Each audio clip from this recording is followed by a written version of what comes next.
Tonight, the first topic we explore is the life of John Fitzgerald Kennedy, the 35th President of the United States, a man born into wealth but forged through pain. From sickly childhood days in a hospital bed to facing down nuclear annihilation with nothing but courage and charm. JFK's story isn't just a presidential biography. It's a glimpse into one of the most mythologized lives of the 20th century. So before you get comfortable, as always, take a moment to like the video and subscribe to the channel. Only if you enjoy our content. Also, let us know where you're watching from and what time it is for you. Sometimes our stories are too interesting, and we are working on some boring ones. It's time now to dim the lights, turn on a fan for some noise, and let's cover what we have for tonight, together. John Fitzgerald Kennedy entered the world on May 29, 1917, in the affluent Boston suburb of Brookline, Massachusetts. He was the second son of Joseph P. Kennedy Sr. and Rose Fitzgerald, both hailing from powerful Irish-American dynasties.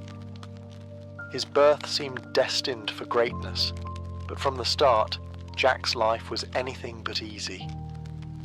What the public would later see as charisma and strength was, in reality, built upon a lifetime of silent battles with illness and expectation. As a child, Jack was frail. At just 3 years old, he contracted scarlet fever, a nearly fatal disease at the time, which nearly took his life and left his immune system battered. Throughout his youth, he would suffer from chronic back pain, frequent colds, and mysterious ailments that puzzled doctors. Yet he rarely let it show. Instead of sulking, Jack used his long recoveries to read voraciously. He loved stories about heroism, adventure, and ancient history, tales that transported him far from the confines of sick beds and sterile rooms. The Kennedy household was intense. Joe Kennedy Sr. was a towering figure, driven, ambitious, and determined to see his family rise to the pinnacle of American power. He made his fortune in finance and film, and when politics called, he accepted a diplomatic post in London. But it was always clear, the real legacy he cared about wasn't his own, it was his children's, especially his sons. Jack's older brother Joe Jr. was the star, athletic, handsome, confident.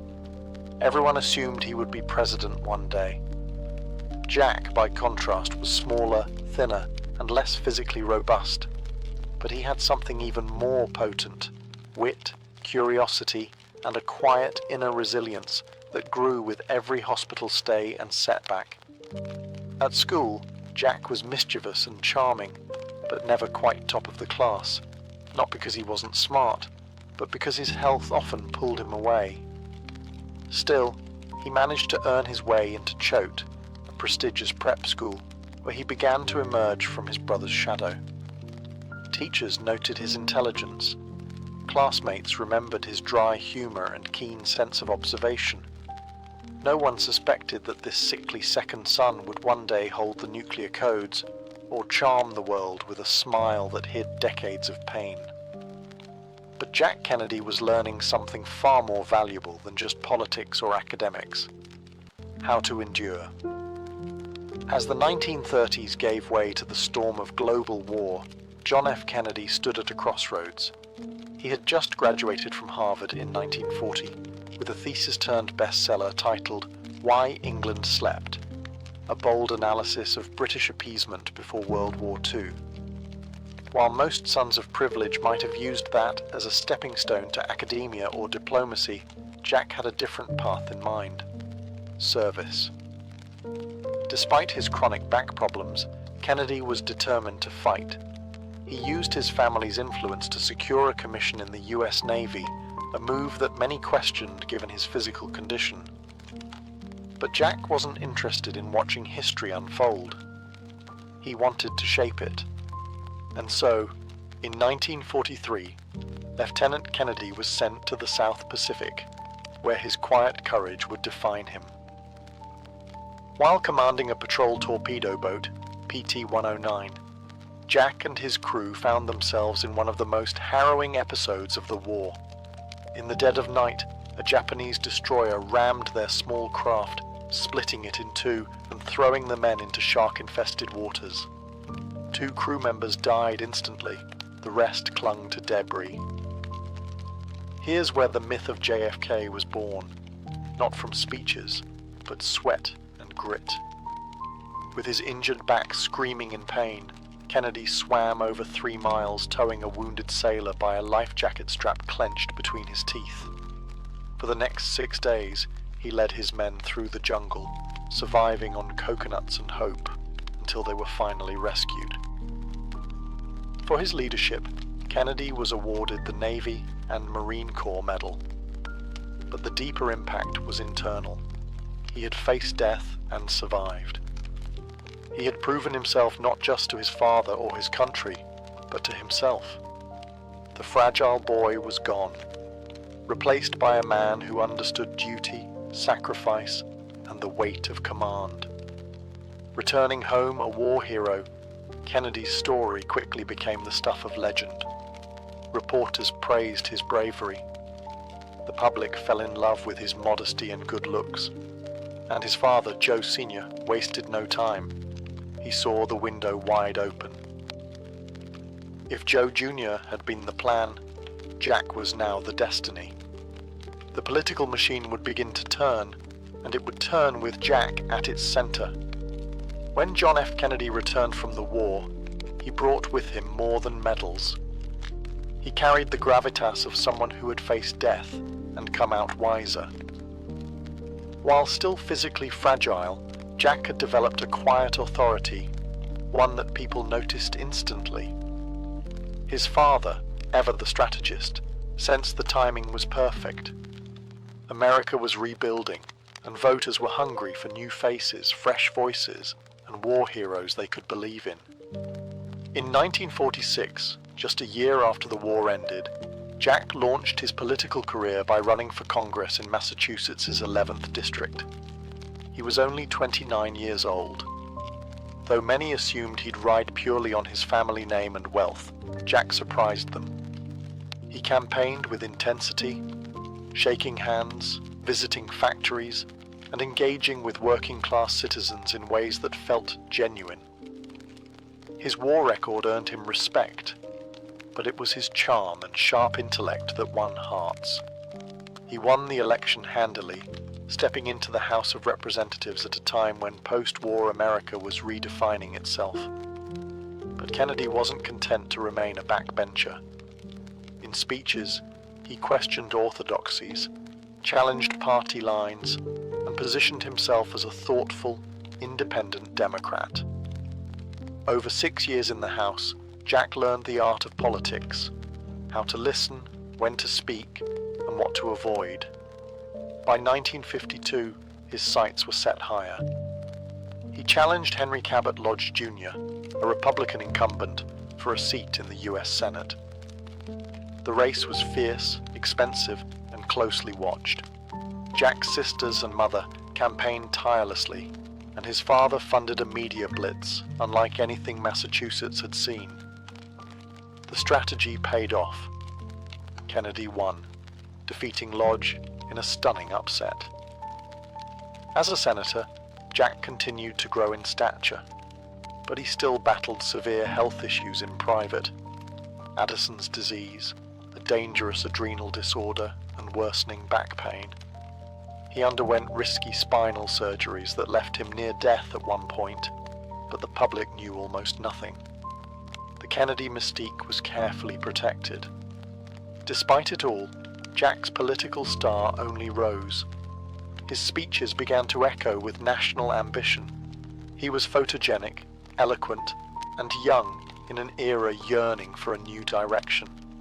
A book deal, Profiles in Courage, won him a Pulitzer Prize, but behind the glamour he was already planning his next move. The presidency. By the late 1950s, John F. Kennedy had become one of the most recognizable figures in American politics.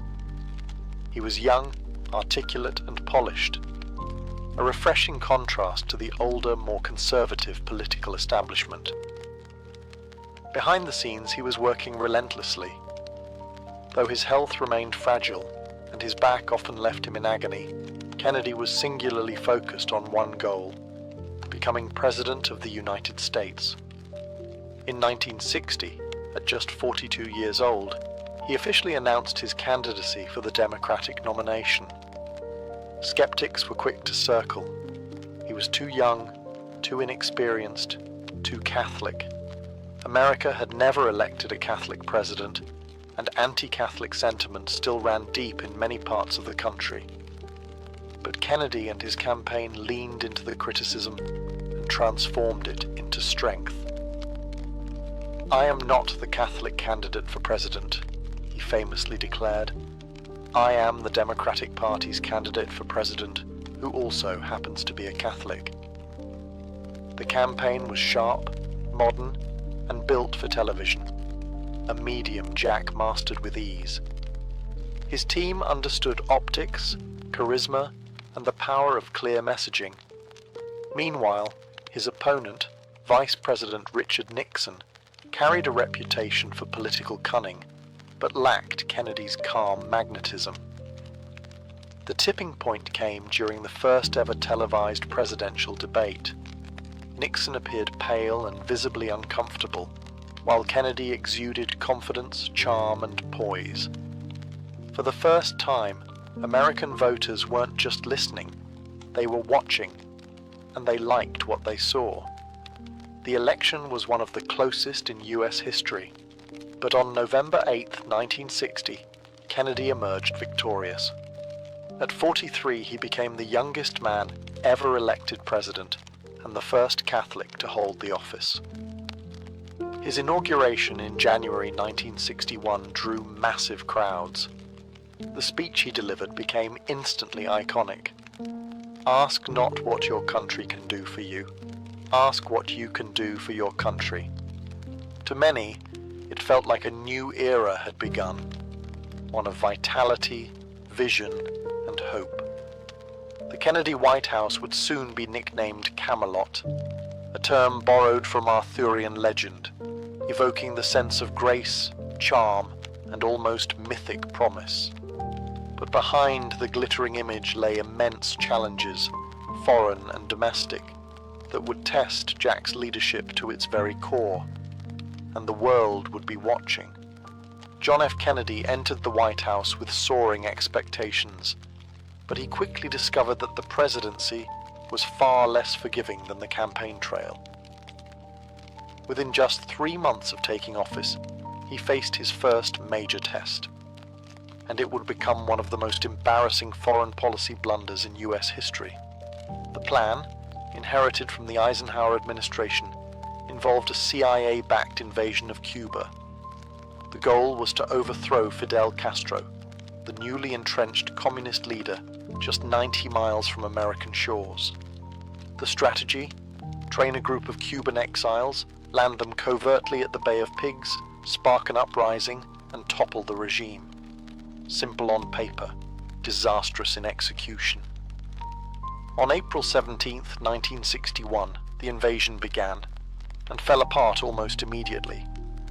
Castro's forces were prepared, the Cuban population didn't rise in support, and US air support was withheld to maintain deniability. The exiles were captured or killed, and within days, the operation had failed spectacularly. The global press seized on the moment. America looked clumsy, Kennedy looked naive. Critics pounced, allies doubted, enemies mocked. And for the first time, Kennedy's calm exterior began to crack, at least behind closed doors. He was furious at the CIA, at his advisors, and at himself. He had approved the plan, and now the weight of the failure rested on his shoulders. But here was where JFK began to show a different kind of leadership. Rather than deflect blame, Kennedy publicly took full responsibility. "Victory has 100 fathers," he said, "but defeat is an orphan." His approval ratings actually rose, Americans respected the honesty, the accountability. He had stumbled, but he had stood back up.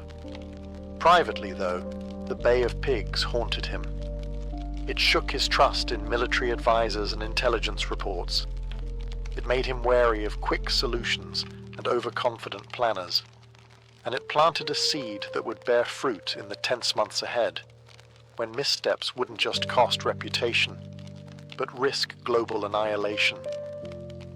From that point forward, Kennedy vowed never to be blindly led again. The lesson was bitter but necessary. In the nuclear age, decisions made in secret rooms could shake the world. And next time, he'd be ready. Because next time, the world would be even closer to the edge. In October 1962, John F. Kennedy faced a moment that no American president had encountered before: the very real possibility of nuclear war. It began with photographs. High-altitude U-2 spy planes had flown over Cuba and captured unmistakable evidence. The Soviet Union was installing nuclear missile sites just 90 miles off the coast of Florida.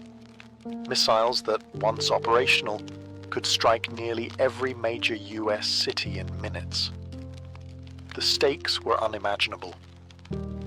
Kennedy and his advisors, known as XCOM, gathered in secrecy to decide how to respond.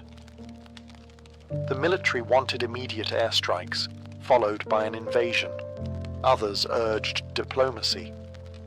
But JFK remembered the Bay of Pigs. He knew how quickly things could spiral when fueled by poor judgment and unchecked aggression. He chose a different path, a naval quarantine to prevent further Soviet shipments to Cuba. It wasn't officially called a blockade, because that would have been considered an act of war. But the message was clear: no more missiles, or the US would act. For 13 days, the world held its breath. Soviet ships approached the blockade line. American forces went to DEFCON 2, one step from all-out war. Across the globe, people stocked bomb shelters and waited. In Washington, Kennedy kept a calm face in public, while privately battling the weight of every decision. One misstep, one misread telegram, and millions could die. Then, in a remarkable back-channel exchange, Soviet leader Nikita Khrushchev offered a deal. The Soviets would remove their missiles from Cuba in exchange for a public US promise not to invade the island, and a secret agreement to remove American missiles from Turkey. Kennedy accepted. The crisis ended. The missiles were withdrawn. War was averted. The Cuban Missile Crisis became Kennedy's defining moment, not because of bold aggression, but because of careful restraint. He had stood his ground, but allowed a path for his enemy to back down without humiliation. He learned that true leadership wasn't about victory through force, but survival through wisdom. Afterward, both superpowers installed direct communication, the hotline, between Washington and Moscow. And Kennedy, more than ever, became a voice for peace. But he also knew something chilling. The world had come closer to nuclear destruction than most people would ever realize, and the clock would always be ticking. After the Cuban Missile Crisis, John F. Kennedy emerged not only as a skilled tactician, but as a president with renewed moral clarity. He had stared into the abyss and pulled the world back from it, but he knew that leading a nation wasn't just about foreign threats, it was about forging a better future at home. And so, in the final year of his presidency, Kennedy's focus shifted inward, toward justice, equality, and what he called the new frontier. At the heart of this vision was civil rights. The struggle for racial equality had long been simmering, and by 1963, it was boiling. Across the South, segregation remained entrenched. Peaceful protesters were being met with dogs, fire hoses, and violence. Kennedy had been cautious on civil rights early in his presidency, wary of alienating Southern Democrats. But events were changing him. When federal troops had to be sent to force desegregation in Southern universities, and when civil rights activist Medgar Evers was assassinated, Kennedy could no longer stay silent. On June 11, 1963, he addressed the nation. His voice was calm, but his words were revolutionary. "We are confronted primarily with a moral issue," he said. "It is as old as the scriptures and as clear as the American Constitution." For the first time, a sitting president fully embraced the moral argument for civil rights. That same year, the world watched as 250,000 people gathered at the Lincoln Memorial. It was the March on Washington, where Dr. Martin Luther King Jr. delivered his legendary "I Have a Dream" speech. Kennedy met with King afterward, privately supporting the march despite political risks. Meanwhile, JFK's vision expanded to other frontiers. He championed space exploration, famously declaring that America would land a man on the moon before the decade was out. It wasn't just about science or Cold War pride. It was about pushing the boundaries of human achievement. It was about proving what a free society could do when it dared to dream. And yet, behind the bold speeches and televised optimism, Jack's body was deteriorating. He lived with constant pain, hidden from the public eye. But he pressed forward, with charm, with hope, and with a clear sense that time, for all of us, was finite. His new frontier was just beginning. But fate had other plans. It was a bright Friday morning in Dallas, Texas. President John F. Kennedy arrived in the city as part of a political tour to bolster support for the upcoming 1964 election. The trip was meant to be routine: motorcades, handshakes, speeches. Kennedy, alongside his wife Jacqueline, greeted the crowd from an open-top limousine, his smile beaming, the city buzzing with excitement. But within moments, that joy would turn to horror. At 12:30 p.m., when as the motorcade passed the Texas School Book Depository, shots rang out. Chaos erupted. Jacqueline Kennedy turned to her husband in confusion, her face frozen in fear. John F. Kennedy had been struck. A bullet entered through his upper back and exited near his throat. A second shot, fatal, hit his head. He collapsed into Jackie's lap as the car sped to Parkland Memorial Hospital. Doctors fought to save him, but the wounds were catastrophic. At 1 p.m., John F. Kennedy was pronounced dead. He was just 46 years old. Back in Washington, the nation fell into stunned silence. People cried openly in the streets, schools closed, businesses paused. For many, it felt like the very soul of America had been torn apart. The youthful, inspiring leader who had spoken of hope, space, and civil rights was gone in an instant. Vice President Lyndon B. Johnson was sworn in as president aboard Air Force One just hours later, with a blood-stained Jacqueline Kennedy standing at his side, still in shock, refusing to change her clothes. "I want them to see what they did to Jack," she reportedly said. The accused assassin, Lee Harvey Oswald, was arrested within hours, but just 2 days later, he too was shot and killed on live television by nightclub owner Jack Ruby. Conspiracy theories exploded. Was it the Soviets? The CIA? The Mafia?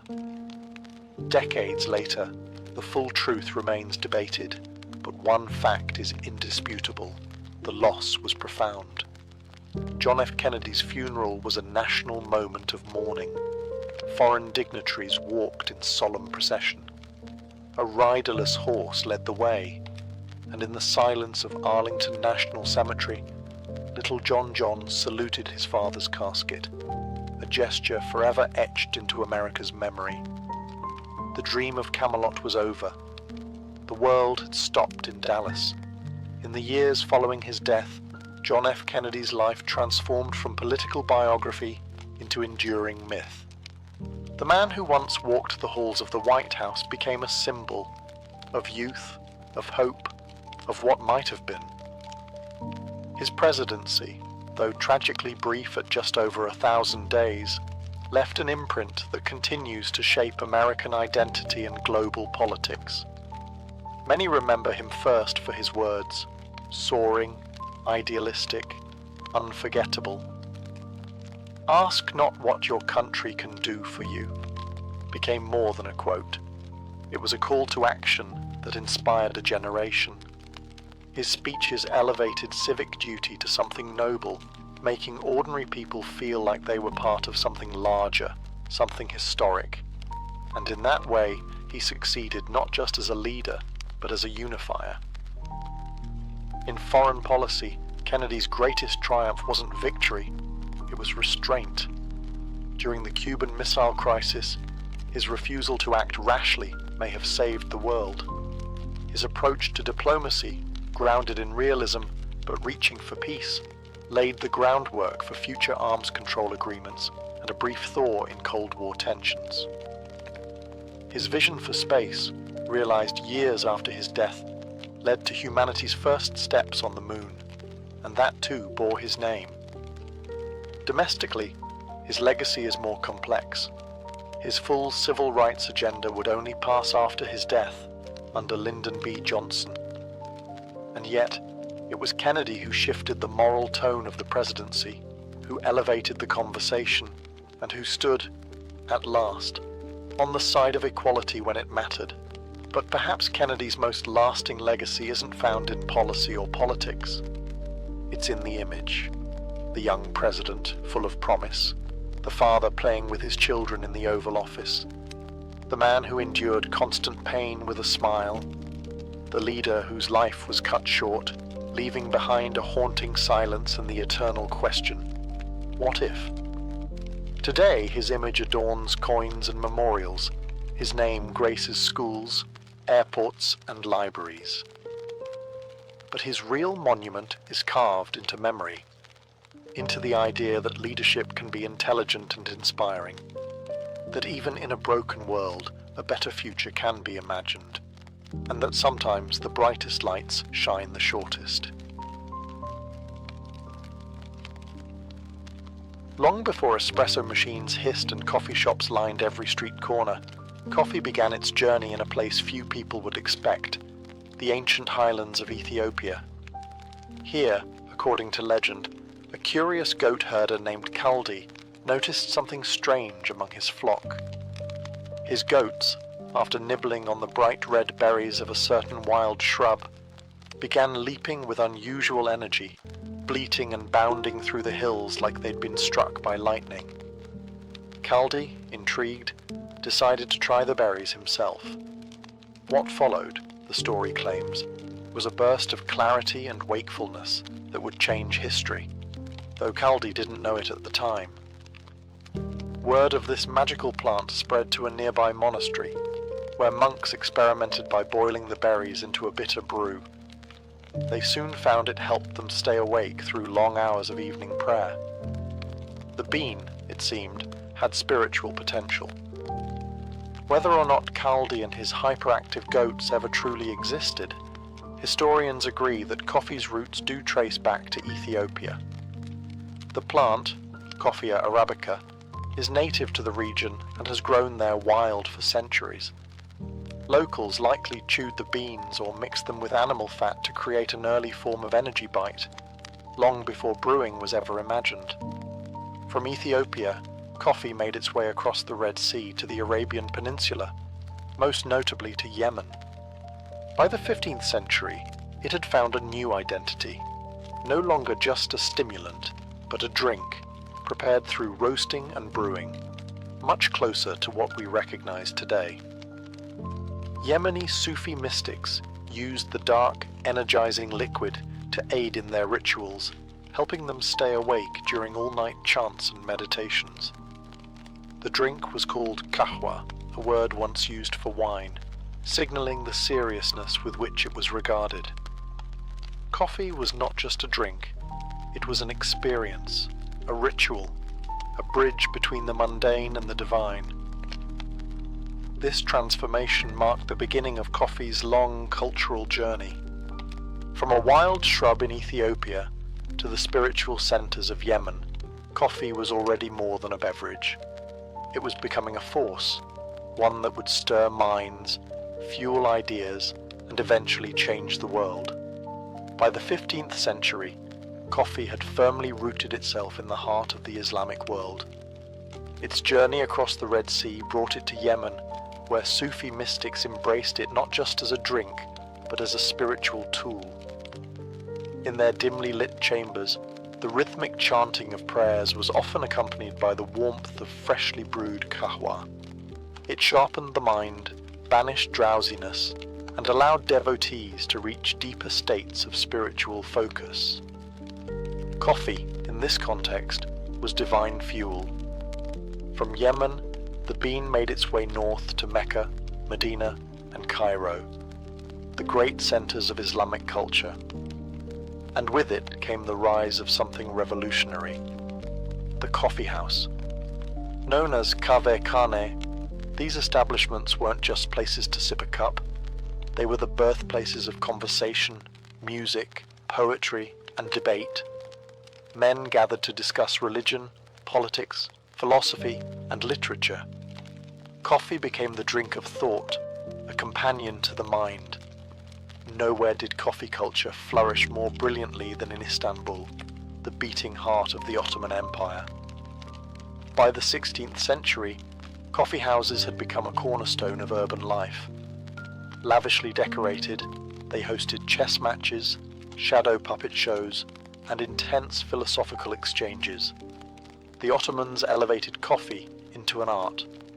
Roasting techniques improved, brewing methods were refined.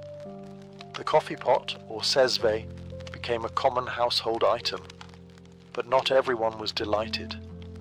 As with all things that stir thought and bring people together, coffee attracted suspicion.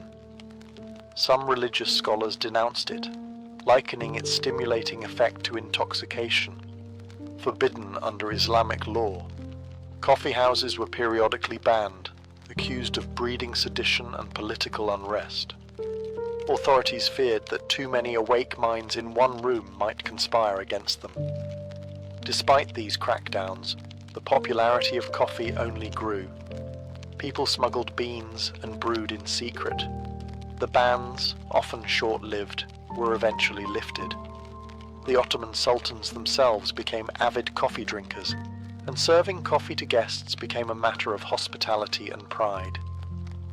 In less than a century, coffee had evolved from a monk's midnight aid to a cultural cornerstone of the Islamic world. It had sparked controversy, invited curiosity, and most importantly, it had brought people together. And that momentum was only just beginning. For centuries, the Arab world guarded coffee like a state secret. Yemeni traders carefully exported roasted or boiled beans, ensuring that no fertile seed could sprout elsewhere. They understood what they had, not just a plant, but a cultural treasure and a powerful economic monopoly. But in the 1600s, that wall of exclusivity began to crack. The first known breach came through a daring act of botanical smuggling. According to legend, an Indian Sufi named Baba Budan visited Mecca on pilgrimage and fell in love with the drink. On his return journey, he strapped 7 raw coffee seeds to his chest, hidden beneath his robe. Back home in the hills of southern India, he planted the seeds, unknowingly setting off a global transformation. Those plants would become the ancestors of entire coffee empires. At the same time, European merchants, especially those from Venice and the Dutch East India Company, were becoming deeply curious about the mysterious black beverage popular in Islamic lands.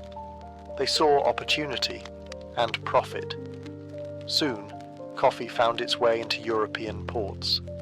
First in Venice, then in Marseille, London, and Amsterdam. At first, it was exotic and rare, sold by apothecaries as a medicinal tonic, believed to cure everything from gout to melancholy. But coffee didn't remain a curiosity for long. By the mid-17th century, coffee houses were sprouting across Europe, echoing their Ottoman counterparts. In London, these establishments quickly became known as penny universities. For the cost of a cup, one could engage in lively discussions with merchants, philosophers, and poets. Coffee fueled minds, sharpened wit, and became synonymous with intellectual exchange. Not everyone approved. Much like in the Islamic world, European authorities grew suspicious. Some saw coffee houses as dens of dissent. In 1675, King Charles II of England even tried to ban them, declaring that they spread false news. The public backlash was swift and loud, and the decree was quietly dropped. Meanwhile, the Dutch succeeded in cultivating coffee on the island of Java, in what is now Indonesia. This marked the true globalization of the crop, a turning point from local tradition to global commodity. Europe had fallen for coffee, and soon the whole world would follow, each culture adding its own rituals, roasts, and revolutions to the brew. By the 18th century, coffee wasn't just a drink, it was a movement. In the great cities of Europe, coffee houses had become the engines of thought, dissent, and innovation. These weren't mere shops for refreshment, they were gathering spaces for the restless and the brilliant. Writers, thinkers, rebels, and traders filled them, exchanging ideas over steaming cups of dark brew. In London, over 500 coffee houses thrived by the 1700s. Each had its own personality. Some catered to artists, others to merchants, scientists, or politicians. Isaac Newton and Edmund Halley debated astronomy at one. Lloyd's Coffee House became the birthplace of modern insurance. Across the street from Westminster, Parliament members sipped coffee before heading into heated debates. Unlike taverns, which dulled the senses with ale, coffee sharpened minds and quickened speech. This was the age of enlightenment, and coffee was its liquid fuel. In France, cafes became salons of revolution. By the time the French Revolution neared its boiling point, coffee houses buzzed with fiery speeches and pamphlet reading. The famous Café Procope in Paris hosted Voltaire, Rousseau, and later Robespierre. These places gave voice to grievances, space for new philosophies, and momentum to political upheaval. In the right hands, a cup of coffee was more powerful than a sword. Even in the American colonies, coffee began replacing tea, especially after the Boston Tea Party in 1773. Drinking coffee became a quiet act of rebellion. The Continental Congress met over coffee. Soldiers brewed it by campfire. George Washington was said to be an avid drinker. While tea was associated with British rule, coffee was becoming the drink of American independence. But what made coffee so uniquely revolutionary? It wasn't just the caffeine, though that certainly helped. It was the setting. Coffee house didn't require membership, titles, or wealth. It welcomed conversation. In a world ruled by monarchs and rigid class systems, the cafe was a democratizing force, one cup at a time. By the end of the 18th century, coffee had firmly rooted itself not just in culture, but in history. It had helped spark revolutions, inspired manifestos, and shaped the very way people gathered and thought. And still, the journey was only halfway complete. As coffee's popularity exploded across Europe, so too did the thirst for control over its production. The bitter bean, once sacred and local, now became a global commodity, and like sugar, tea, and cotton, it was swept up in the vast machinery of colonialism. The 18th and 19th centuries saw European empires racing to cultivate coffee in far-flung lands. reshaping entire ecosystems and societies to fuel the world's growing addiction. The Dutch had already made a head start, cultivating coffee successfully in Java, Indonesia, by the late 1600s. From there, coffee spread like wildfire across the colonial world. The French planted it in the Caribbean, particularly on the island of Saint-Domingue, present-day Haiti, while the Portuguese introduced it to Brazil. Spain took it to Central America. Wherever the climate permitted, coffee followed, carried not by explorers, but by imperial ambition. But this expansion came at a price. Behind every plantation was a system of brutal labor, often enslaved, later indentured, forced to harvest beans under oppressive conditions. On the lush hillsides of Brazil and the Caribbean, fortunes were made, but at the cost of human suffering. Coffee was profit, and profit silenced conscience. Brazil, in particular, emerged as a coffee giant. By the mid-1800s, it was supplying over half of the world's coffee, a dominance it still maintains today. The sprawling plantations, called fazendas, became symbols of both wealth and inequality, powered by slavery until its abolition in 1888, the last in the Americas. Meanwhile, in Africa, coffee returned to its birthplace, but not as a homecoming. European colonizers introduced commercial plantations in Ethiopia, Kenya, and beyond, often disrupting traditional ways of life. Local farmers were pushed into cash crop economies, growing coffee for export rather than food for survival. Despite these shadows, coffee was deeply woven into the cultural fabric of these regions. In Ethiopia, the traditional coffee ceremony remained a cornerstone of hospitality. In Latin America, it became a lifeline, both economic and spiritual. By the end of the 19th century, coffee was no longer just a beverage. It was a global empire, one built on contradiction, a drink that connected continents and cultures, but also mirrored the injustices of the time. The bean had conquered the world. Now it was ready to evolve once more. As the 19th century gave way to the 20th, coffee began to shift again, from a colonial export to a modern necessity. Urbanization, industrialization, and new technology transformed not just how people drank coffee, but what it meant to them. In factories and offices, train stations and street corners, coffee became the fuel of the modern worker. No longer just for intellectuals and aristocrats, it now belonged to everyone. Central to this transformation was the invention of the espresso machine. In 1901, Italian engineer Luigi Bezzera patented a method for forcing pressurized water through finely ground coffee, dramatically speeding up brewing time. What had taken minutes now took seconds. The espresso was born, dark, concentrated, and invigorating. And with it came a whole new way of drinking. Cafes in Milan and Rome became the birthplace of this revolution.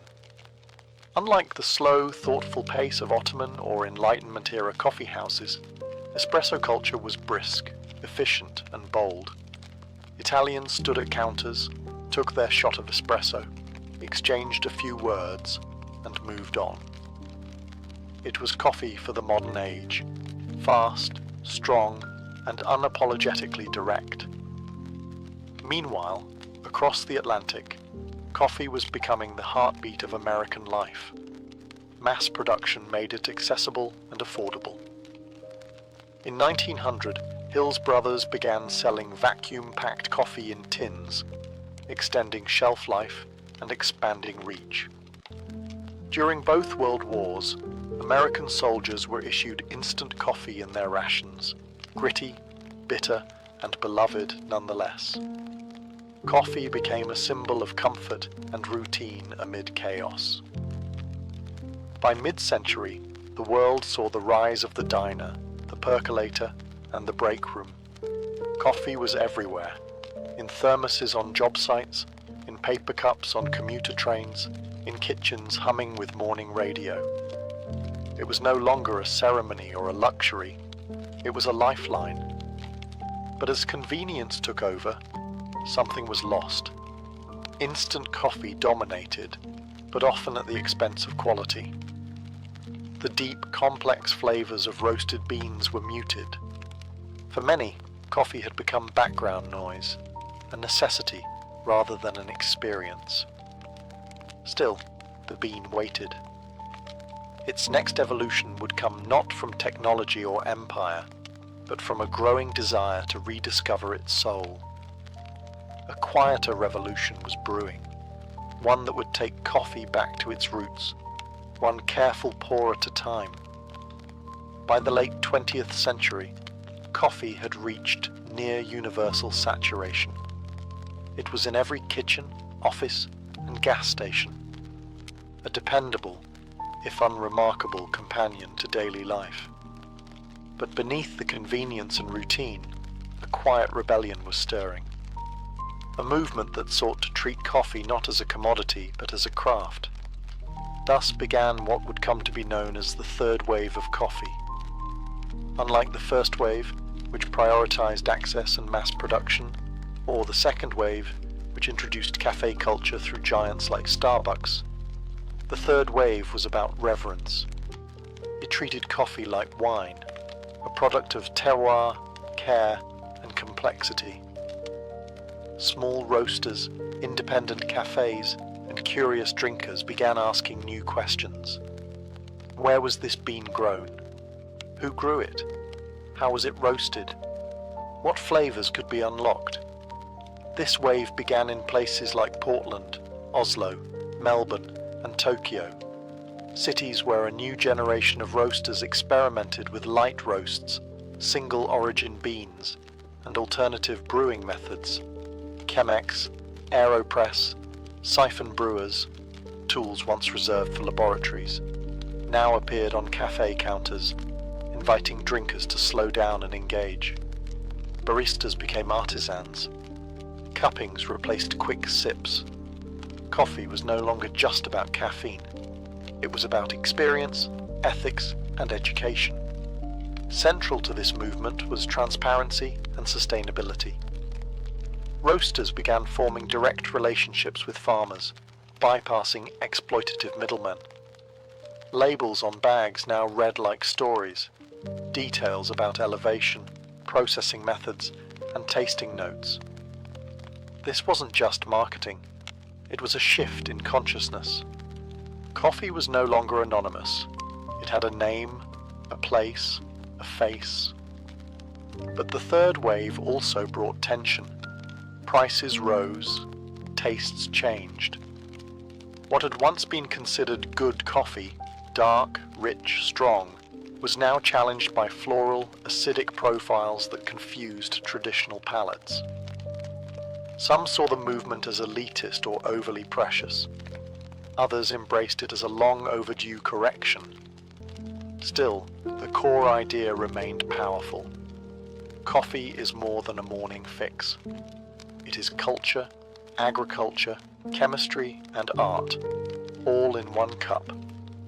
And as more people discovered this, the global conversation around coffee deepened. It wasn't just about how coffee was made, it was about how it made people feel. From bean to brew, the journey was now personal, and the cup had never tasted more alive.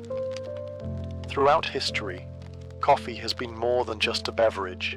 It has been a catalyst for thought, creation, and rebellion.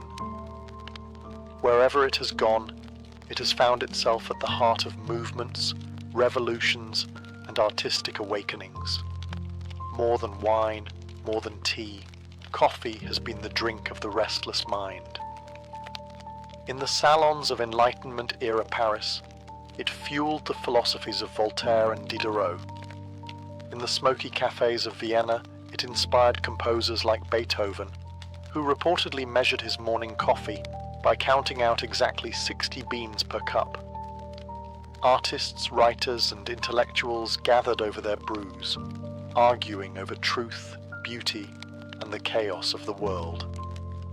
In London, Charles Dickens and other Victorian novelists turned to coffee houses for both inspiration and observation. These places weren't quiet retreats, they were living theatres of society. As the centuries turned, the tradition held firm. In 20th century New York, coffee coursed through the veins of the Beat generation. Jack Kerouac, Allen Ginsberg and others scribbled furiously in cafes that never seemed to sleep. In Seattle, long before it became a Starbucks capital, small independent coffee shops were hangouts for grunge musicians and struggling poets, all chasing something real, something raw. Coffee didn't just accompany creativity, it accelerated it. The gentle buzz sharpened thoughts, lifted moods, and extended conversations deep into the night. Where alcohol might blur, coffee clarified. It offered a focused kind of euphoria, a feeling of being awake, not just physically, but spiritually, mentally. And then there were the revolutions. From French rebels in the 18th century to anti-colonial thinkers in 20th century Africa and Latin America, coffee houses have often doubled as unofficial headquarters for change. In Cuba, Fidel Castro and his revolutionaries drank thick cafecito in the mountains. In Algeria, resistance against French occupation brewed in smoky cafes that doubled as political salons. Coffee, served hot and black, was often the last comfort before action. Today, cafes remain creative sanctuaries. Writers with laptops, musicians with notebooks, artists sketching strangers from corners, all drawn to the atmosphere of slow time and gentle stimulation. A place where the outside world pauses, and the mind, powered by a simple bean, is free to wander. In every era, coffee has asked the same quiet question: what if? And countless minds have answered. As we sip our lattes and pour our cold brews, it's easy to forget that coffee, ancient, global, deeply loved, now faces an uncertain future. Climate change, economic inequality, and overconsumption threaten every part of the bean's journey. And yet, like the resilient plant it comes from, coffee continues to adapt, evolve, and find new ground. One of the biggest threats is environmental. Arabica coffee, the species that makes up over 60% of the world's supply, is extremely sensitive to temperature and altitude. Rising global temperatures and erratic rainfall patterns have already begun to shrink viable growing regions. Diseases like coffee leaf rust and pests like the coffee borer beetle are thriving in the changing climate, devastating farms from Central America to East Africa. In response, scientists and farmers are working together to develop more resilient strains of coffee. Hybrid plants, shaded cultivation techniques, and regenerative farming practices are being embraced in an effort to preserve both yield and quality. Still, it's a race against time and against indifference. On the economic front, coffee's global popularity often masks the reality that most coffee farmers live on the edge of poverty. Price volatility in global markets means smallholder farmers are often paid less than the cost of production. In response, there's a growing push for fair trade, direct trade, and transparent sourcing. Consumers, more informed than ever, are beginning to ask not just how their coffee tastes, but who grew it, and under what conditions. Technology is also reshaping coffee's future. From app-controlled home brewers to precision roasting algorithms. We're entering an era where science and craft blend seamlessly. Artificial intelligence is even being used to detect flavor profiles and recommend brewing methods. Yet amidst all this innovation, the heart of coffee remains the same: connection, comfort, and conversation. Culturally, we're seeing a beautiful global cross-pollination. Japanese pour-over techniques influence baristas in Paris. Ethiopian coffee ceremonies are being revived in Western cafes. cold brew from New York finds fans in Nairobi. The world of coffee is becoming smaller, but its diversity is blooming. So where does the journey go from here? Perhaps the real future of coffee lies not just in new technologies or climate solutions, but in remembering its roots, in honoring the hands that harvest it, the rituals that preserve it, and the conversations it inspires, one cup at a time. In the wake of Rome's collapse, Europe splintered into a patchwork of warring kingdoms and vulnerable territories. The old order had vanished, and in its place rose a new one, harsh, unstable, and defined by violence. To survive in this fractured world, rulers relied on a new kind of warrior, the knight.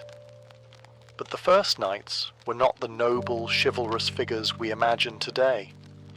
They were hired muscle, mercenaries on horseback, clad in chainmail, loyal not to virtue, but to gold and survival. These early knights were born from necessity. The stirrup, introduced from the east, allowed warriors to fight more effectively on horseback, and the feudal system gave them land in exchange for loyalty and arms. A lord would grant a fief to a man in return for military service, and soon, armoured cavalry became the backbone of medieval warfare. Knights dominated battlefields with their speed and power, their status rising alongside their importance. Yet with that power came problems. Many knights became little more than warlords, raiding, extorting, and terrorizing local populations in the name of personal gain. Their unchecked violence troubled both secular leaders and the church. If knights were to hold such influence, they would need to be restrained, not just by law, but by ethics. Thus began the slow birth of chivalry, not as pageantry or romantic fantasy, but as a practical solution to an urgent problem. The church, eager to tame these warrior elites, began to push a new narrative. Knights were not just enforcers, they were protectors. They were to defend the faith, safeguard the helpless, and fight with honor. The Crusades played a major role in transforming the knight's image. When Christian forces marched to reclaim the Holy Land in the late 11th century, knights were painted not as mere fighters, but as sacred warriors. They bore crosses on their chests and were blessed before battle. Their swords were consecrated, their missions framed as divine duty. And so the idea of the knight began to evolve. No longer just a soldier on horseback, he became a symbol, a man bound not only by feudal ties, but by ideals. Strength, yes, but tempered with restraint. Vengeance, checked by mercy. Power, ruled by virtue. The blade was still sharp, but now it served something higher. The code of chivalry was never etched in stone, nor dictated by a single king or council. It evolved over centuries, a fusion of warrior customs, Christian morality, and courtly ideals. But even without a central document, the message was clear. A knight was to be more than a killer in armor. He was to be a model of discipline, virtue, and protection. At its core, chivalry demanded loyalty to one's lord, one's comrades, and one's word. A knight's oath, once given, was sacred. To betray it was to betray his very identity. Honor, too, was central. Not the honor of vanity or pride, but the quiet, unwavering commitment to doing what was right, even when no one watched. Courage was expected, but not recklessness. A true knight was to be brave in the face of danger, yes, but also wise enough to avoid needless violence. He was to fight only when the cause was just, and only as a last resort. Humility stood alongside strength. A knight was to know his place before God, never boasting of victories or power. He was to lift others, not crush them. The protection of the weak, especially women, children, the elderly, and the poor, was not charity, but duty. The sword existed not to dominate, but to defend. Courtesy was more than table manners. It meant treating others, even enemies, with dignity. A captured foe was to be spared if he yielded. A defeated knight deserved mercy, not mockery. This restraint in war was radical for its time, and helped distinguish knights from common soldiers. Then came piety. The knight's faith was not to be mere ritual. He was to live as a servant of God, upholding Christian values both in battle and in peace. This spiritual aspect of chivalry gave the code weight. It wasn't just about human law, but divine accountability. Yet despite its nobility, the code of chivalry was often more ideal than reality. Many knights fell short, plundering villages, waging private feuds, or chasing power at the expense of principle. Still, the code endured as a moral compass, a standard by which to measure a man's worth. It asked not just, how strong is your sword, but what do you fight for? Knighthood was not granted lightly. To become a knight was a long, disciplined journey, one that shaped not just a warrior's skill, but his soul. It began in childhood, not on the battlefield, but in the quiet halls of a noble household, where boys learned first to serve before they could command. At the age of 7, a noble-born boy was sent away from his family to become a page. This was his first step toward knighthood.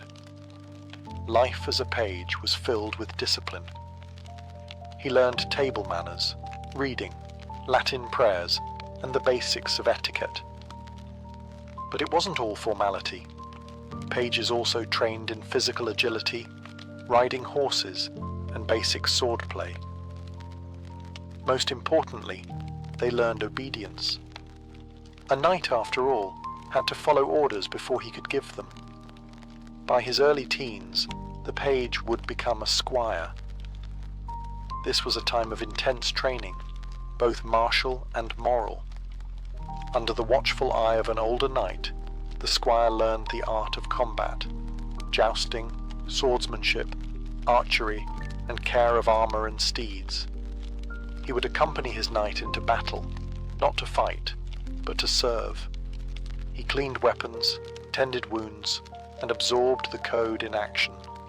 In the fire of war, he witnessed both the glory and the horror that knighthood demanded. But it wasn't all about war. Squires were expected to learn music, poetry, and the refined behavior of the court. They practiced public speaking, letter writing, and the art of courtly love, the chivalric devotion to a noble lady, often idealized and unattainable. These lessons shaped the knight not only as a fighter but as a man of grace and wisdom. When the squire proved himself through battle, loyalty, or years of steadfast service, he was finally deemed worthy of knighthood. The ceremony was solemn. He would bathe in symbolic purification, spend a night in prayer, and confess his sins. Then, at dawn, he would kneel before his lord or king, who would tap him on the shoulders with a sword, the accolade. With those silent strikes, he was no longer a boy learning the code. He was the code, alive and armored. Becoming a knight was more than a promotion. It was a rite of passage, filled with ritual, symbolism, and sacred meaning. At a time when most of the world was ruled by violence and uncertainty, the ceremony of knighthood brought clarity, a line drawn between raw force and disciplined virtue. It was the moment a man didn't just wield a sword, he became responsible for what it was used for. The process began with purification.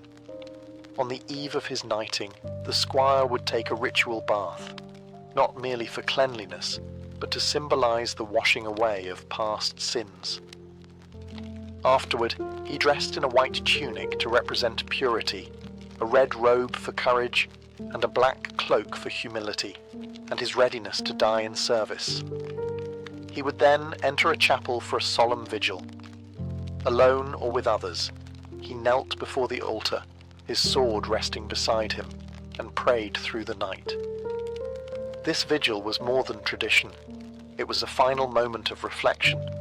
When dawn came, he would no longer be a boy of service, but a man of oath. At sunrise, the formal ceremony began. A priest blessed the sword, asking God to guide its use for justice, not cruelty. A noble or king, sometimes a relative, performed the accolade, a light tap on each shoulder with the flat of a blade. With that gesture, the squire became a knight. But the words spoken mattered just as much as the steel. The knight swore an oath to protect the innocent, to remain loyal to his lord, to uphold the truth, to defend the faith. These vows varied by region and century, but the spirit remained the same. The sword was no longer his alone. It belonged to something greater. Gifts often followed: a sword, a horse, a spurs, or even a ring. Celebrations were held, feasts thrown in honor of the newly dubbed knight. Yet amid the joy, the weight of the commitment was never forgotten. To break his oath meant more than disgrace. It meant spiritual peril. Knighthood was not granted with wealth or lineage alone. It had to be earned. And once earned, it was carried like armor, visible or not, until death. To be a knight was to live by the sword, but also to restrain it. On the battlefield, where chaos reigned and blood was cheap, the code of chivalry asked for something rare: control. Knights were trained to fight with deadly precision, but the code demanded they temper brutality with justice and vengeance with mercy. In the heat of war, this was no small task. Knights fought in brutal campaigns, crusades, border wars, and feudal conflicts where lives were measured in moments. Yet even there, chivalry held power. Knights were expected to give quarter to a defeated enemy. If a fellow noble yielded, he could be spared, taken prisoner, and ransomed rather than slain. This wasn't only compassion, it was custom. A knight's life had value, and that value was respected, even in war. The code also prohibited unnecessary destruction. Knights were discouraged from harming non-combatants, especially women, children, clergy, and peasants. The battlefield was seen as a test of strength and honor between equals, not a license for cruelty. Of course, reality often fell short. Atrocities occurred, oaths were broken, and entire towns suffered. But when that happened, even in the Middle Ages, the dishonor lingered. A knight who violated the code risked his reputation and his soul. Chivalry also governed behavior before and after battles. A knight was expected to announce himself, display his coat of arms, and never strike a fellow noble from behind. Surprise and deception were tactics of lesser men. A true knight fought openly, giving his enemy the dignity of seeing death approach. Tournaments offered a controlled version of this ideal. In the lists, knights competed not to kill, but to demonstrate their prowess, jousting, dueling, and displaying grace under pressure. These spectacles celebrated chivalric values, reinforcing the belief that might and virtue could walk side by side. And in victory, the knight was to be gracious. He might lift his opponent to his feet, offer a hand, or even help bind wounds. Honor didn't end when the battle did. In fact, that was when it mattered most. For the knight, war was not a blood sport. It was a sacred duty. And how he fought revealed who he truly was. Though the knight was forged in battle, his identity was equally shaped by ideals far from the battlefield, by music, poetry, and the delicate dance of devotion known as courtly love. In the medieval imagination, a true knight was not only a warrior, but a gentleman, a servant of honor and beauty, particularly in the presence of noble women. Courtly love was a cultural movement that emerged in the courts of southern France in the 12th century, influenced by troubadours, poets, and the refinement of aristocratic life. It elevated romantic longing into a chivalric obligation. A knight, it was believed, should choose a lady, often married or socially unattainable, and dedicate himself to her service, not through possession or conquest, but through loyalty, restraint, and noble suffering.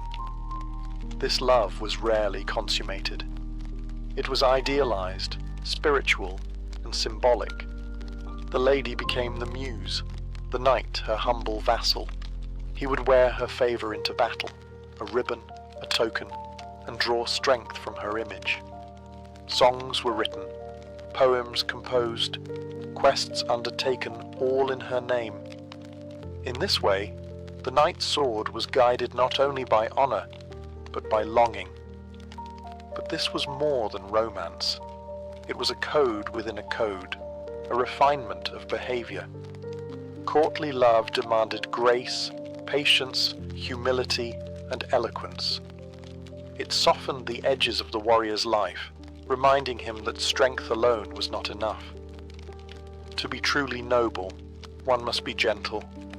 Women, too, held power in this dynamic. Though they were often excluded from political and military roles, noble women could influence events through their position, their wit, and their role as guardians of chivalric standards. A lady might grant or deny her favor, offer public praise, or demand that a knight act with greater virtue. In the courtly world, her approval shaped reputations. Of course, this ideal often clashed with reality. Not every knight was noble, and not every romance pure, but the stories endured, of Lancelot and Guinevere, Tristan and Isolde, tales where love and duty collided, often tragically. In the chivalric imagination, the lady represented more than affection. She symbolized the soul of the knight, the part he fought for, longed for, and could never quite reach. While chivalry emphasized honor, restraint, and devotion, one of its deepest pillars was loyalty, not just to lords or ladies, but to one another. In a world of shifting alliances, feudal rivalries, and constant warfare, the bond between knights was more than camaraderie. It was survival. It was trust in steel and soul. Knights were rarely solitary figures. They rode in companies, served in retinues, and lived in close quarters for months, even years. In such settings, a quiet but unbreakable brotherhood often formed. These men trained together, bled together, and rode side by side into battle. Each knew that the man to his left might be the only thing standing between him and death. Loyalty to one's lord was central to the chivalric ideal. A knight's oath to his liege bound him not just to service, but to sacrifice. In return, the lord was expected to offer protection, land, and honor.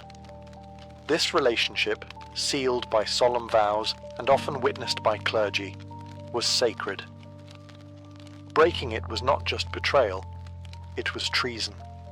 But equally powerful were the informal bonds between knights themselves. Friendships forged in battlefields and tournament fields became lifelong alliances.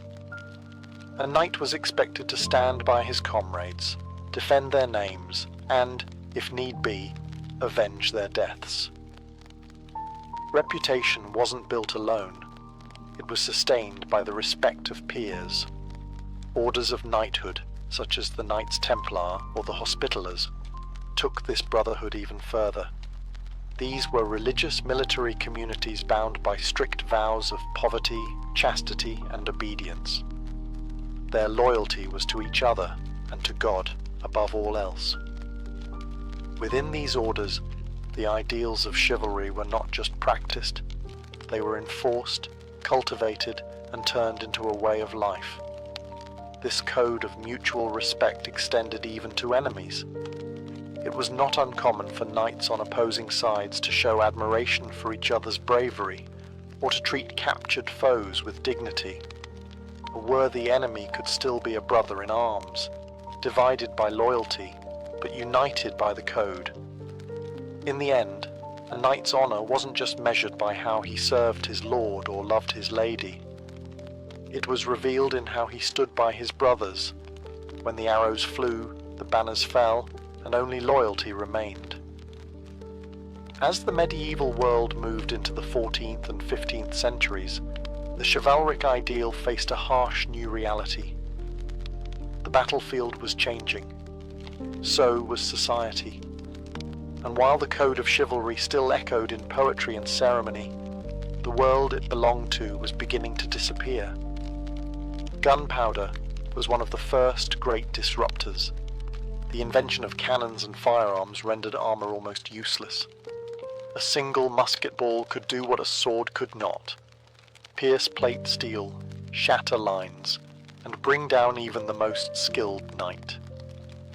The old battlefield, where mounted nobles clashed in glorious organized charges, gave way to distant volleys and brutal sieges. Honor meant little when death came from a faceless shot across the smoke. At the same time, the rise of standing armies and professional soldiers eroded the knight's role as the backbone of warfare. No longer did kings rely solely on feudal levies or noble retinues. Instead, they hired trained infantry and mercenaries, men who fought for pay, not for honor. The knight, once a symbol of martial virtue, began to look more like a relic of the past. Politically, the chivalric class was also under pressure. Centralized monarchies were replacing the fractured feudal system. The individual power of lords and knights was shrinking, their independence swallowed by royal authority. The old codes of personal loyalty no longer aligned with the needs of a modernizing state. Even morally, the cracks were showing. Chivalry often failed to restrain ambition, cruelty, or greed. Knights sacked cities, pillaged villages, and slaughtered civilians, sometimes under the same banners that claimed to uphold virtue. The ideals of mercy and justice were often set aside for conquest and glory, and yet chivalry did not vanish. It transformed. It became legend. Through ballads, romances, and epic poems, the image of the noble knight endured. Writers like Malory and Chrétien de Troyes preserved the spirit of Arthurian valor even as it faded from the real world. In time, the battlefield forgot the code, but the heart remembered it, not as a law of war, but as a longing, for honor over power, for purpose over pride, for something nobler than steel. Though the age of knights has long since passed, the code of chivalry didn't vanish with their armor. Its essence, honor, courage, loyalty, restraint, still lingers in the values we hold, the stories we tell, and the quiet ways we try to live with dignity. What began as a code for mounted warriors has rippled across centuries, shaping our sense of virtue and justice far beyond the battlefield. You see it in literature, where the figure of the noble knight still rides. From King Arthur to Don Quixote to modern superheroes, the archetype persists. The lone figure who stands for what is right, even when the world around him falters. The chivalrous hero is the one who fights not for conquest, but for others, not for glory, but for meaning. You hear it in language. We still speak of doing the honorable thing. We still praise knightly behavior in those who protect the weak, who defend truth, who act with integrity when it's inconvenient. Chivalry became more than a martial code. It became a moral compass. Its influence echoes in military traditions, in ceremonial rituals, and in the way we frame leadership and service. Even modern codes of conduct, whether in professions, sports, or governance, often echo the medieval knight's challenge: to hold power without abusing it. But chivalry has also evolved. The code that once belonged to an elite class of armored men now invites everyone. Its ideals are no longer about bloodlines or feudal oaths. They're about character. Anyone can be brave. Anyone can choose mercy over revenge. Anyone can speak the truth when it costs them something. And in a world still marred by violence, corruption, and injustice, chivalry's deeper message still matters. That strength should be ruled by conscience. That power should serve protection. That dignity isn't found in wealth or rank, but in how we treat others, especially the vulnerable.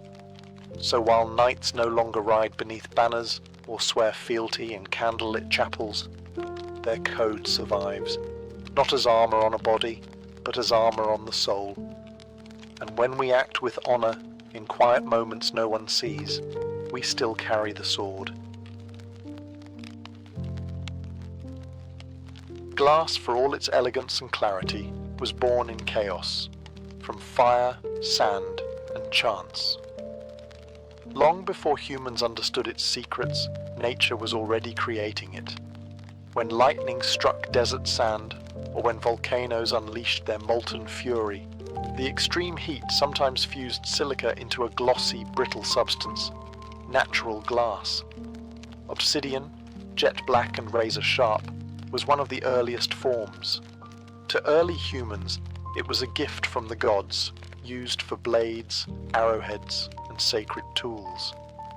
But the real story begins not with nature's accidents, but with humanity's curiosity. Sometime around 2000 BCE, in the heat-baked lands of Mesopotamia, or perhaps ancient Egypt, people discovered that sand, when mixed with the right minerals and heated to high temperatures, didn't just harden or crack, it melted. And when it cooled, it turned into something new, a glossy, colorful material, unlike anything else. The earliest man-made glass wasn't clear. It was thick, vibrant, and often opaque, shades of deep cobalt blue, earthy greens, and cloudy whites. It wasn't used for windows or lenses. Instead, it was molded into tiny beads, decorative amulets, and miniature vessels. Glass was more akin to gemstone than utility, rare, expensive, and mystical. How did they stumble upon it? Some theories suggest that ancient potters or metal workers, experimenting with kilns, accidentally reached the right combination of heat and ingredients, perhaps mixing sand with plant ash or crushed limestone. Others believe it may have happened near coastal fires, where the intense heat of burning driftwood could melt sand laced with natural soda. Whatever the origin, it was a revelation. Unlike stone or metal, glass could take on any shape. It could reflect light. It could be colored, patterned, or polished smooth. And it captured the imagination of the ancient world like few other materials. It was solid, yet seemed to shimmer like water, fragile, yet made from the toughest elements on Earth. The discovery of glass was not just a technical breakthrough. It was a shift in how humans saw the material world. And though they couldn't yet see through it, glass was already beginning to change how we would one day see everything. As the earliest glassmakers began to refine their methods, glass itself started to shift from a mysterious byproduct of fire to an intentional artistic creation. In the workshops of ancient Egypt and Mesopotamia, what had once been an accident was now being shaped, literally, into beauty. These early artisans didn't work with molten pools of clear, flowing glass as we know it today. Instead, they used a technique called core forming. A soft clay core, shaped like a bottle or flask, was dipped or rolled in hot viscous glass. While still pliable, the surface was decorated with threads of colored glass, combed or twisted into spirals and feathers. Once cooled, the core was scraped out, leaving behind a hollow vessel. Each piece was unique. Each was painstakingly made by hand, and each was a mark of status. Color was everything. Artisans had already learned to manipulate the hues of their creations using mineral additives. Cobalt oxide for rich blues, copper for greens and reds, and manganese for purples. The glass glowed like polished stones, sometimes rivaling lapis lazuli or turquoise in beauty. It was the jewelry of kings and priests, sacred, symbolic, and deeply prized. Egyptian tombs have revealed countless glass items, perfume bottles, inlaid amulets, and mosaic fragments that once adorned furniture or crowns. In Mesopotamia, tablets with cuneiform inscriptions recorded instructions for glass production, some of the oldest recipes in human history. These weren't just notes, they were trade secrets, protected like treasure. The Phoenicians, master traders of the ancient Mediterranean, helped spread these early glass objects far and wide. Their ships carried shimmering beads and vessels from Levantine kilns to the marketplaces of Greece, Crete, and beyond. Glass was exotic and in high demand. Still, it remained a luxury. The tools were primitive, the heat sources difficult to control. Every object was the result of intense labor, fragile in transit, and expensive to produce. This was not yet the age of glass for all. This was glass for the gods, the nobles, and the curious few. But even in these early centuries, a transformation was underway. Glass was no longer just decoration, it was becoming expression, and in the right hands, it would soon become something even more, a lens through which to change the world. Around the 1st century BCE, in the eastern regions of the Roman Empire, likely in modern-day Syria or Lebanon, a new technique emerged that would forever change the story of glass blowing. Until now, glass had been shaped with molds, rods, or by pouring, slow, painstaking methods suited for elite art pieces. But with glass blowing, a craftsman could dip a hollow metal tube into molten glass, draw out a glowing blob, and inflate it like a balloon. By turning and shaping it as it cooled, he could form vessels in minutes that would have once taken hours. It was one of the most important technological breakthroughs in material history, not just because it sped up production, but because it changed who glass was for. Suddenly, glass was no longer restricted to palaces and temples. Thanks to glass blowing, production became faster, cheaper, and far more versatile. The Roman Empire, with its vast road networks and booming cities, became the perfect environment for this innovation to explode. Workshops sprang up from Alexandria to Gaul. Roman glassblowers made cups, flasks, bowls, jars, everyday items, now accessible to the growing middle class. Though clear glass remained difficult to achieve, they found beauty in imperfection. Bubbles, waves, and flecks became part of the design. Translucent green and amber tones became familiar across the empire. And beyond utility, the Romans were obsessed with innovation. Some craftsmen developed techniques for mold-blown glass, where patterns and inscriptions could be embedded directly into the surface. Others experimented with cutting and engraving, creating stunning cameos and decorated vessels that rivaled fine ceramics. But perhaps most remarkable of all was this. Glass, for the first time, was hollow and thin, and that meant it could eventually become transparent. This was not just a craft revolution, it was a cultural one. Glass became embedded in daily Roman life, from storing oil and perfumes to serving wine at banquets. It wasn't merely admired anymore, it was used. From a humble breath into molten fire, a new world was born. one where glass no longer sat behind locked cabinets, but passed through hands, homes, and hearts.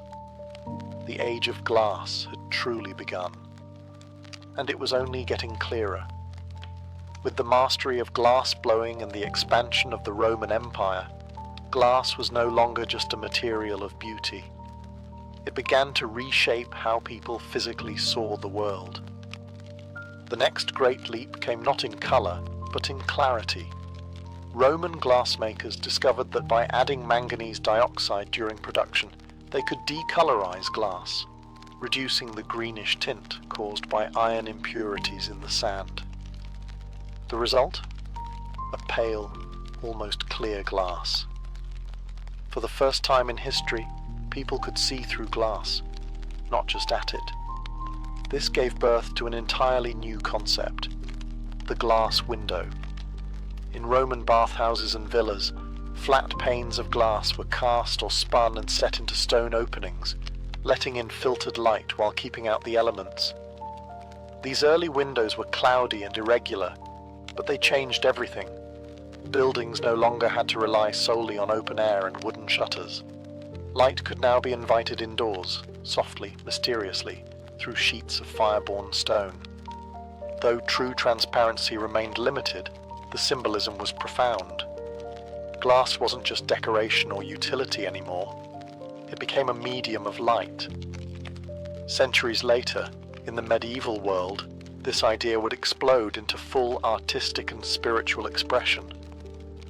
In the soaring cathedrals of Europe, stained glass windows became portals to the divine. Colored with metallic oxides and assembled in lead frameworks, these windows depicted saints, stories, and heavenly visions. Light, transformed by glass, became a sacred presence, shifting through red, blue, and gold to bathe stone altars and candlelit aisles in celestial color. These windows were more than art. They were sermons in glass, telling stories to the illiterate, capturing eternity in pigment and pain. The Gothic cathedral, with its towering spires and kaleidoscope windows, stood as a monument to both faith and craftsmanship, where stone reached toward heaven and glass let heaven in. And still, the science advanced. Glassmakers learned to flatten sheets more evenly, to polish, to grind. With every improvement, windows became clearer, lenses became possible, and glass inched closer to one of its most profound transformations, not just as a barrier or canvas, but as a tool for seeing the unseen. The age of light was dawning, and glass was the gate. As glassmakers refined their craft, an entirely new idea emerged. That glass could not only reflect and transmit light, but also bend it. This simple, invisible action gave rise to one of the most powerful tools in human history: the lens. By the late medieval period, craftsmen in Italy began experimenting with curved glass. They noticed that when shaped properly, glass could magnify letters, bring blurred lines into focus, and sharpen vision. By the 13th century, the first reading stones, convex discs placed directly over text, were used by monks and scholars to study sacred texts more clearly. From these humble beginnings came spectacles, eyeglasses, a revolution for aging eyes and learning minds. Suddenly, knowledge wasn't lost to time or failing vision. Wisdom could be preserved, extended, and passed on. In quiet monasteries and candlelit scriptoriums, glass became a quiet savior of literacy. But this was just the beginning. In the hands of curious minds, lenses became instruments not of sight correction, but of discovery. In the 16th century, Italian scientists created early telescopes, using stacked lenses to peer into the heavens. Galileo Galilei's telescope, a simple tube of shaped glass, revealed mountains on the moon, moons around Jupiter, and truths that shattered centuries of belief. At the same time, glass was turned inward. Dutch lens makers like Antony van Leeuwenhoek crafted microscopes, opening a hidden world beneath the eye, teeming with life. Water droplets, fabric fibers, human blood, all became landscapes of wonder. Through tiny curved windows, glass unveiled the unseen machinery of the body, the invisible forces of nature. In these moments, glass ceased to be merely material. It became an extension of the human eye, sharpening, expanding, and forever altering perception. The impact was seismic. Science exploded forward.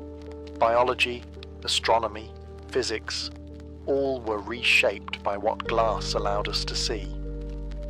It turned vague theories into visual proof, questions into evidence, and curiosity into clarity. For thousands of years, humanity had stared at the stars and guessed. Now, through a lens, we could know. And so, with each grind and curve, glass didn't just shape the world, it reshaped the mind. As glass-making advanced through the Renaissance, another quiet miracle emerged from the furnace: the mirror. With it, humanity would not only look through glass but into it, and see itself perhaps truly for the first time. Before mirrors, reflection was the domain of water, polished metals, and myth. Bronze and silver gave vague impressions, blurred and dark. But around the 14th century, Venetian craftsmen, masters of both secrecy and technique, developed a method that changed everything. They created clear, flat glass panes and coated the reverse with a thin layer of tin mercury amalgam, producing the first modern-style mirrors. These new mirrors were expensive and elusive. Only the wealthy could afford them, and Venice fiercely protected its techniques. But when a person looked into one of these flawless sheets, they didn't just see their features, they saw identity. Mirrors brought self-awareness, introspection, and an entirely new relationship between humans and their image. Artists, philosophers, and poets were enchanted. The mirror became a symbol of vanity, yes, but also of truth, illusion, and the soul. In painting, it transformed technique. Artists used mirrors to master light and realism, ushering in a new era of portraiture. In literature, mirrors reflected internal worlds: desire, doubt, the unknown. More than art, mirrors shaped psychology. People began to consider how they appeared to others.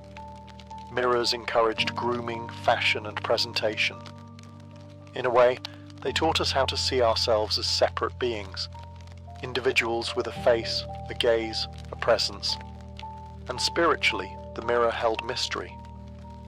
In folklore, it was a portal, a veil between worlds. Some believed mirrors could trap souls, or reveal truths hidden from the naked eye. Superstitions grew. A broken mirror brought 7 years of bad luck. A covered mirror guarded the house of the dead. Still, the technology spread. By the 17th century, France and Germany had broken Venice's monopoly. Mirrors became more common, and glass became not just a medium of sight, but of self. For the first time in history, we didn't just see the world with glass. We saw ourselves. And in that quiet encounter, something profoundly human stirred. Awareness, identity, and the fragile reflection of the soul. As the Enlightenment swept across Europe, bringing with it revolutions in science, reason, and aesthetics, glass began to take on a new architectural role, one that changed not just how buildings looked, but how they breathed, moved, and connected with the world around them. For centuries, buildings had been closed and heavy. Stone walls and wooden shutters kept out light and air, offering security but limiting vision. But with the growing ability to produce larger, clearer glass panes, architects began to dream differently. Glass offered transparency, literally and metaphorically. In the 17th and 18th centuries, wealthier homes began incorporating wide glass windows, turning interiors into stages for sunlight. Greenhouses, orangeries, as they were called in Europe, emerged as status symbols, where tropical plants thrived in sunlit chambers built entirely from glass and wrought iron. These were not just gardens, they were experiments in how nature and architecture could be merged. Then, in the 19th century, glass took center stage with the Industrial Revolution. New methods of mass-producing flat glass and iron framing allowed for bold, transparent structures that had never been possible before. The most famous example, the Crystal Palace, built in London for the Great Exhibition of 1851. A vast, gleaming hall made almost entirely of glass and steel, it was a marvel of modern engineering, light, open, and modular. Visitors walked beneath arching glass ceilings, awed by the way space and sunlight danced together. It was the future, shimmering and limitless. From that moment, glass became the signature of progress. Railway stations, shopping arcades, and exhibition halls embraced it. No longer just a decorative material or scientific tool, glass was now an architectural language. It spoke of modernity, clarity, and connection. But it also shifted our relationship with space. Glass let us see without being seen. It created thresholds, not barriers. Inside and outside became part of a conversation. Privacy and openness existed in tension. Through glass, buildings could invite the world in, or frame it from within. And so, the humble sheet of glass, once a rare treasure, now became a wall you could see through. A roof that welcomed light, a material that made buildings breathe. In the 20th century, glass made yet another leap, one not of beauty or architecture, but of information. With the rise of electricity, computation, and communication, glass transformed from a window of light to a medium of knowledge, powering the very devices that define modern life. It began with a quiet innovation, vacuum tubes. These glass-encased cylinders, developed in the early 1900s, were used to control electrical signals in the first radios, televisions, and early computers. Without glass, these delicate components would have been too fragile to function. It provided the sealed, sterile environment needed for electrons to dance, for sound to be amplified, for signals to move. Then came the cathode ray tube, the bulky glass heart of early television and computer monitors. It wasn't sleek, but it was revolutionary. For the first time, images flickered into life on glass screens. People gathered around glowing rectangles, seeing worlds beyond their own, live events, and visual dreams, all projected through a thin layer of coated glass. As technology raced forward, glass kept pace. In fiber optics, ultra-pure glass threads became highways of light-speed data. A single glass fiber, thinner than a human hair, could transmit massive amounts of information, from phone calls to internet streams, across continents. Glass, once a fragile surface, was now the backbone of the information age. And then, with the rise of touchscreens and smartphones, glass became intimate.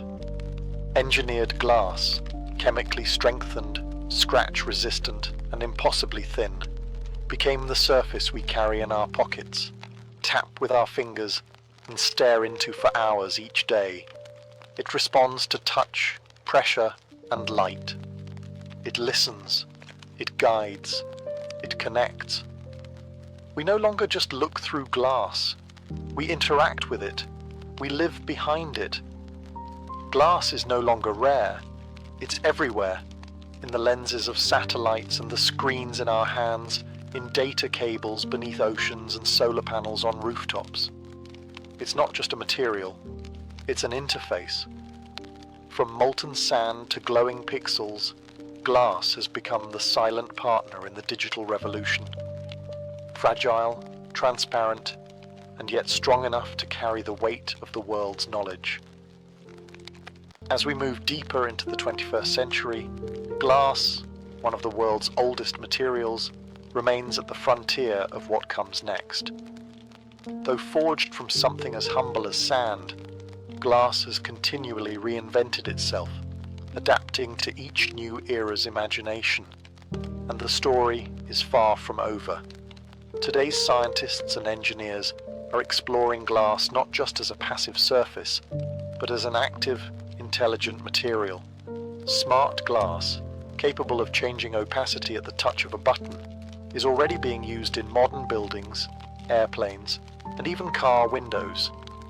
It can respond to light, temperature, or electrical signals, giving us windows that shade themselves, walls that display images, and facades that glow with data.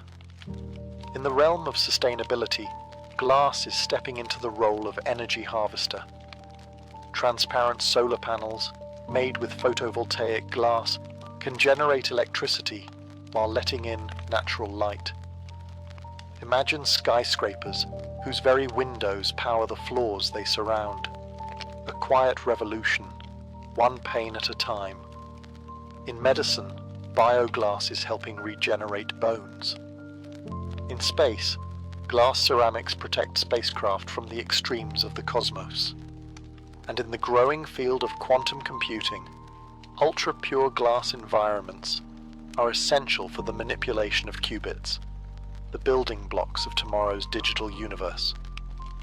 Meanwhile, designers and artists continue to push glass into the realm of poetry. It's being 3D printed, sculpted with lasers, and infused with digital code. In their hands, glass is not just material, it's expression of fragility, clarity, light, and form. And perhaps most beautifully, despite all its futuristic roles, glass has kept its ancient soul. We still look through it for light. We still hold it to our eyes to see more clearly. We still find wonder in its shimmer, comfort in its presence, and awe in its transformation, from dust to liquid to crystal. So, where does it go from here? Maybe glass will line our clothes. Maybe it will think for us.